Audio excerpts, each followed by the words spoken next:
तू जेव्हा मला आता ट्रॅव्हल बद्दल ताई सांगत होतीस ना, मी तुझं सोशल मीडिया बघून आली होती येताना. आता तू मला जे सांगत होतीस त्यापैकी काहीच तुझ्या सोशल मीडियावर नाहीये.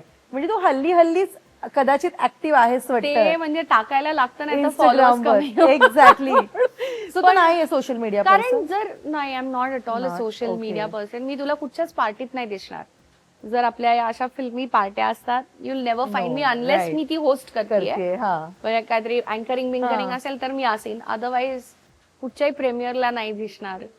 किंवा असं खूप मित्रमैत्रिणी हॅ हू नाही. होळीमध्ये जाऊन नाचतीये वगैरे नाही. असं म्हणजे ठीक आहे, PR तसा कमीच आहे, पण 37 वर्ष असल्यामुळे ओळखी आहेत, सगळे मित्रमैत्रिणी आहेत, कोणाना कोणावर तरी इंटरॅक्शन झालंय, काम केलंय. सो तसं आहे. पण तू सोशल मीडिया आणि हे म्हणशील किंवा असं पोस्ट करायला वगैरे, ते मी अनुभवलेली माझी अनुभूती आहे ना, ती माझ्यापाशी आहे. आणि कदाचित ती तेवढी व्यक्त करणं, पूर्वी मी खूप लिहायचे. MA ला असताना वाचन खूप व्हायचं, लिहायचे, तेव्हा मी व्यक्त व्हायचे. आणि मग त्याच्यानंतर मी बोलणं कमी केलं. म्हणजे मला काय वाटतं हे एक्सप्लेन करणं कमी केलं, because then I started writing.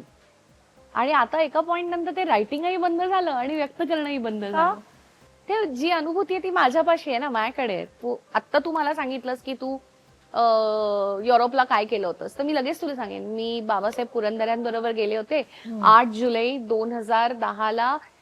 जी सावरकरांची उडी होती, जागतिक उडी, त्याला 100 वर्ष झाली होती. ती तिथे आम्ही मार्सेमध्ये उभं राहून तिकडे रडून त्यांनी जे काही वर्णन केलं होतं बाबासाहेबांनी, ते मी कधीच विसरू शकणार नाही. सो ही माझी अनुभूती. ते पोस्ट केलं म्हणजे ती खूप ग्रेट झाली असं नाही होत ना. ते तेव्हाचा जो आदर आहे, तेव्हाचे जे क्षण आहेत, ते कायम आयुष्यभर मी शेवटपर्यंत माझ्या बरोबर घेऊन जाणार आहे.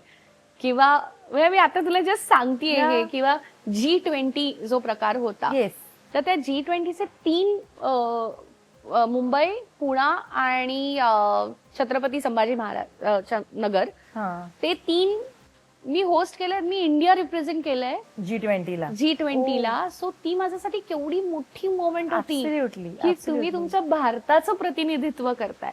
सो हे मी काय फार पोस्ट नाही केलं, पण ती माझ्यासाठी खूप मोठी गोष्ट आहे. सो काही गोष्टी तुम्ही प्रदर्शित केल्या, दाखवल्या, ज्यांना माहितीये त्यांना माहितीये. आता मी जसं तुला सांगितलं, तुझ्या चेहऱ्यावर हसू आलं, मला समाधान आहे. पण ते कुठेतरी सतत पोस्ट करणं किंवा हे तेवढं नाही जमत मला.